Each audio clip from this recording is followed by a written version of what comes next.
आइए, इस चैनल में आप सबों का स्वागत है। आज हम लोग को पढ़ना है व्यंजन वर्ण क्या है। व्यंजन वर्ण वह है जिसके उच्चारण में स्वर की सहायता ली जाती है। जिसके उच्चारण में स्वर की सहायता ली जाती है उसे हम व्यंजन वर्ण कहते हैं। तो व्यंजन वर्ण कितने हम यह जाने तो क से लेकर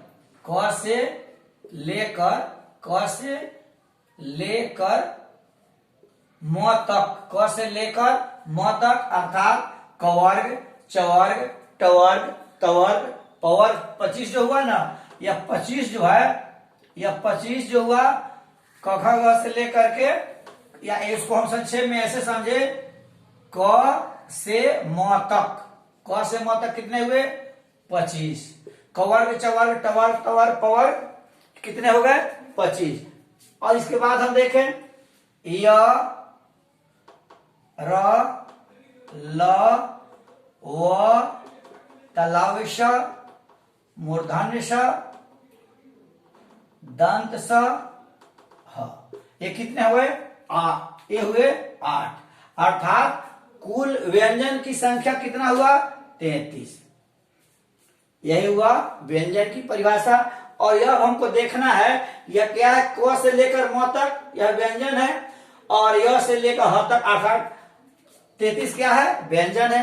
तो हमने इसी परिभाषा में कहा कि व्यंजन वर्ण वह है जिसमें स्वर की सहायता ली जाती है। जैसे हम देखें, जैसे हमने लिखा क, क्या लिखा क, तो हमने क लिखा, हमने क्या लिखा ख, लेकिन यह क जो क रहे हैं उसमें क में अ मिला हुआ है, अर्थात क हलंत जोड़ अ बराबर क, तो ये पूर्ण क हुआ। अर्थात अ क्या है, हमने स्वर की परिभाषा पढ़ा है ना उदाहरण में कि अ, आ, हरसी, दीर्घी, हरसु, दीर्घु, री, ए, ऐ, ओ। तो यह जो जितना भी व्यंजन है सभी में स्वर निश्चित रूप से संयुक्त है, निश्चित रूप से स्वर इसमें सम्मिश्रित है। जैसे क, ख हलन जोड़ अ बराबर ख। 33 जितने भी व्यंजन वर्ण है सभी में स्वर की सहायता ली गई है। अब हम यह पढ़ें कि व्यंजन वर्ण कितने प्रकार के होते हैं।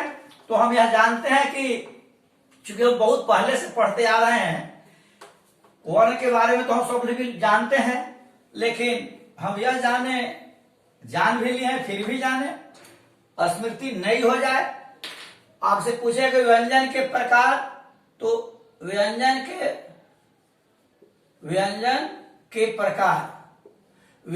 के प्रकार आपसे पूछेगा तो आप बताएंगे कि 3 प्रकार के होते हैं। पहला है स्पर्श व्यंजन। पहला कौन है, स्पर्श व्यंजन। हम बहुत ऐसे प्रश्न होते हैं जिस प्रश्न का उत्तर प्रश्न में ही होता है। तो स्पर्श का मतलब हुआ जो छू दे, तो सटा हुआ हो। तो कहने का मतलब स्पर्श व्यंजन के अंतर्गत आता है कवर्ग। कवर्ग का मतलब क ख ग अंग, चवर्ग, टवर्ग, तवर्ग और पवर्ग। ये कितने हो गए, इस सभी 5 है, तो ये कितने हो गए स्पर्श व्यंजन, कितने हो गए 25। कितने हुए स्पर्श व्यंजन, कितने हुए 25। तो आपसे पूछे कि स्पर्श व्यंजन किसे कहते हैं, तो स्पर्श व्यंजन वह है जिसके उच्चारण में जो हवा निकलती है, तो वह हवा अंदर से जो बोलने के बाद जो हवा निकलती है वह हमारे कंठ, तालवा, मूर्धा, ओष्ठ, दांत आदि सभी को स्पर्श करते हुए बाहर निकलती है। इसीलिए ऐसे व्यंजन को हम लोग स्पर्श व्यंजन कहते हैं। अर्थात स्पर्श करते हुए बाहर निकलती है। जैसे हमने कहा क, तो क्या निकलता है अंदर से निकलता है। तो कंठ, तालु, जीभ, इतना मेरा ओठ है, सभी को स्पर्श करते हुए बाहर निकलता है, इसीलिए इसको हम लोग कहते हैं स्पर्श व्यंजन। और स्पर्श व्यंजन के अंतर्गत कितने आते हैं? तो 25 आते हैं। यह मुझे याद रखने की जरूरत है। दूसरा अंतस्थ व्यंजन। दूसरा है अंतस्थ व्यंजन। अंतस्थ व्यंजन। दूसरा है अंतस्थ व्यंजन।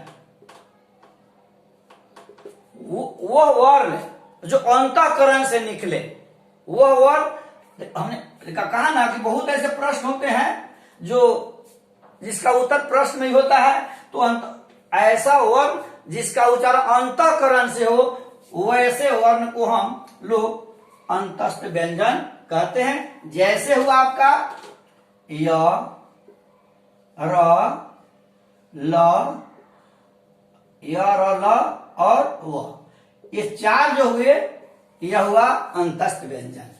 यह क्या हुआ? अंतस्थ व्यंजन। तीसरा है ऊष्म व्यंजन। तीसरा है ऊष्म व्यंजन। ऊष्म व्यंजन। तो हम बार बार कहते रहते हैं कि बहुत प्रश्न में ही उत्तर होता है। ऊष्म माने क्या होता है? गर्मी, गर्म। जैसे हम लोग देहात में नहीं सुनते हैं कि बहुत गर्मी जब होती है, बच्चे रोने लगते हैं, चिल्लाने लगते हैं, रात भर माँ को परेशानी होती है, तो माँ हमेशा देहात की जो है, अनपढ़ हो चाहे कम पढ़ी लिखी हो, वह जरूर बोलती है कि आज हमारा बच्चा साहू उसीना गए। माने बच्चे की परेशानी को देखकर बोलती है कि आज हमारा बच्चा बड़ी उसीना गए। तो उसीना गए, उस माने गर्मी, तो वो इसी को उस माने होता है क्या? गर्मी। तो उस व्यंजन वो है जिसके उच्चारण में गर्मी पैदा होती है, अर्थात घर्षण होता है, उसी को हम लोग कहते हैं ऊष्म व्यंजन। जो इसमें आ जाएगा आपको ऊष्म व्यंजन के अंतर्गत तालाब श, तालाब श, मूर्धन्य श, दंत स और ह। यह कितने हो गए? 4। अर्थात स्पर्श व्यंजन 25, अंतस्थ व्यंजन 4 और ऊष्म व्यंजन कितने हो गए? 4। अर्थात कुल जो है व्यंजन कितने हो गए? 33। ठीक। अब हम इसके अलावा भी कुछ बड़े इंपॉर्टेंट प्रश्न है, उस पर हम थोड़ा ध्यान देते हैं, मिटाते हैं इसको। अच्छा, तो आप थोड़ा सा दृष्टिपात करेंगे। अरे हर शिक्षक का यह प्रयास होता है कि बच्चों में मैं कुछ उड़ेल दूं, लेकिन बच्चा चाहे तब तो। लेकिन आजकल बच्चे समझदार बहुत हो गए हैं, तभी तो इतना बेहतर रिजल्ट हो रहा है। और अगर बच्चे नहीं पढ़े तो रिजल्ट कैसे होगा? रिजल्ट उसी का नहीं हो पाता है जो नहीं पढ़ पाता है। तो आइए अब हमसे पूछेंगे अल्प प्राण। आपसे पूछेंगे अल्प प्राण क्या है? अल्प प्राण क्या है? और अल्प प्राण से आप क्या समझते हैं? अल्प प्राण से क्या समझते हैं? तो इसके उत्तर में लिखेंगे वह वर्ण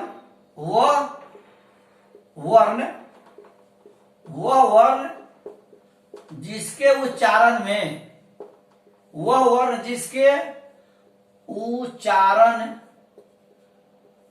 में सीमित ध्वनि निकलती है। सीमित ध्वनि निकलती है। सीमित ध्वनि निकलती है।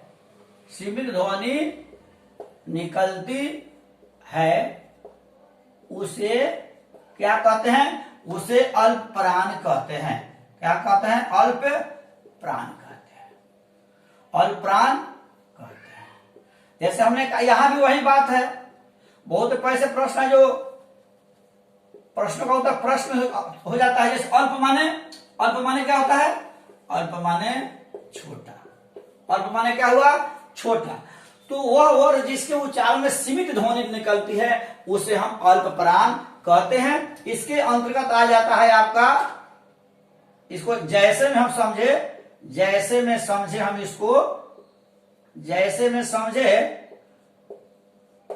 जैसे समझ 1, 3 और 5। 1, 3, 5 कैसे समझे? 1, 3, 5। जैसे मैंने जैसे लिखा क, क्या लिखा? ख, ग, घ, अंग।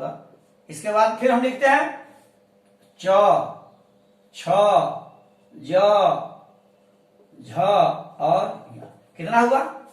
तो 1 3 5 का अर्थ हुआ कि पहला तीसरा पांचवा, पहला तीसरा पांचवा। यह क्या हो गया? अल्प प्राण है।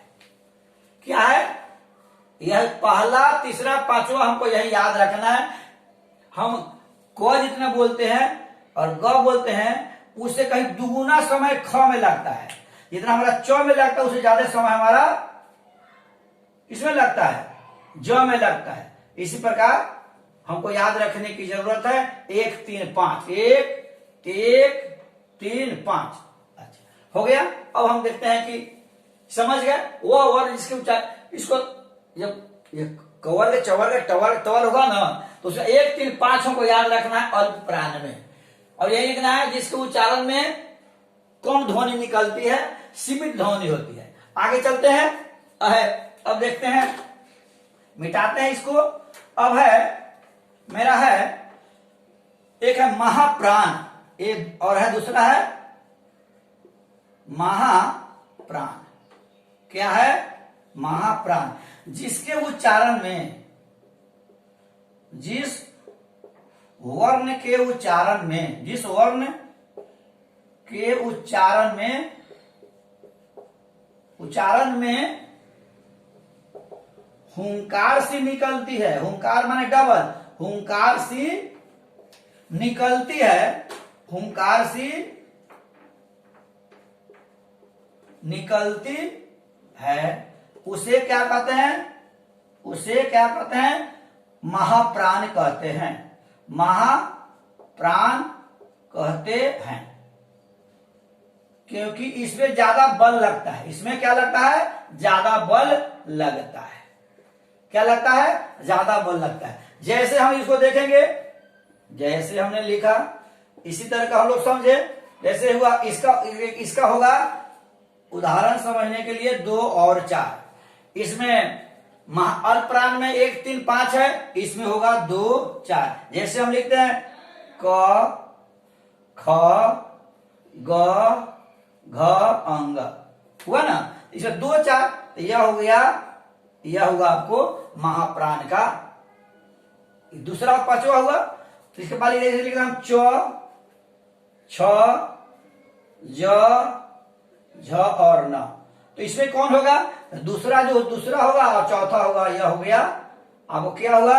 यह हुआ महाप्राण। ठीक है, तो आप इसे समझेंगे।